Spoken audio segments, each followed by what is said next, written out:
مرشد اکمل خواجہ جی حق ولی سرکار رحمۃ اللہ تعالی علیہ کا قد مبارک تقریباً درمیانہ تھا، سینہ مبارک کشادہ تھا، آنکھیں مبارک درمیانی تھی، ہاتھ مبارک اور پاؤں مبارک نہایت ہی نرم، خوبصورت اور چمکدار تھے۔ آپ سے ہاتھ ملانے کا موقع ملتا تو یوں لگتا کہ جیسے ریشم میں ہاتھ رکھا ہو، اور بہت دیر تک اپنے ہاتھوں میں نرمی اور فرحت محسوس ہوتی۔ آپ کے پاؤں مبارک اور جسم مبارک کی بھی یہی کیفیت تھی۔ جسم مبارک تندرست اور سخت تھا اور کئی کئی گھنٹے بھی پیدل سفر فرما لیا کرتے تھے۔ داڑھی مبارک سنت مصطفیٰ کے مطابق تھی۔ سر مبارک کے بال کبھی چھوٹے اور اکثر ذرا لمبے رکھتے تھے، اور قربانی کے بعد بعض اوقات سر کے بال منڈوا لیا کرتے تھے۔ آپ مونچھیں بالکل پست رکھتے تھے اور کینچی سے کاٹتے تھے، اور ناخن تراش کر رکھا کرتے تھے۔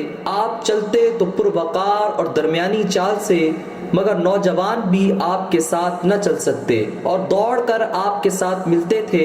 آپ کی آواز مبارک نہایت سریلی اور خوبصورت تھی، اور جب گفتگو فرماتے تو باوجود آپ کے لہجے اور گفتگو میں بے حد نرمی اور شفقت ہوتی، لیکن ایک ہیبت سی محسوس ہوتی، اور گفتگو سننے والا آپ کی گفتگو کی مٹھاس میں کھو جاتا۔ آپ کے دانت مبارک بالکل سفید تھے، اور بہت کم ہی موقع ایسا ہوتا کہ آپ زور سے ہنستے ہوں۔ زیادہ تر آپ صرف مسکرایا کرتے تھے۔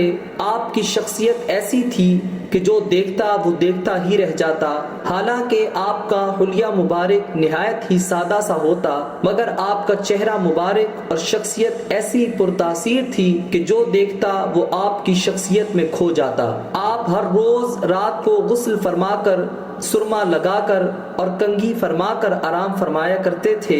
آپ سفید لباس مبارک پسند فرماتے تھے، اور آپ ہمیشہ سفید رنگ کا لباس ہی زیب تن فرمایا کرتے تھے، اور کبھی کبھی واسکٹ بھی پہن لیا کرتے تھے۔ آپ وضو کا خاص اہتمام فرمایا کرتے تھے اور ہر وقت باوضو رہتے تھے۔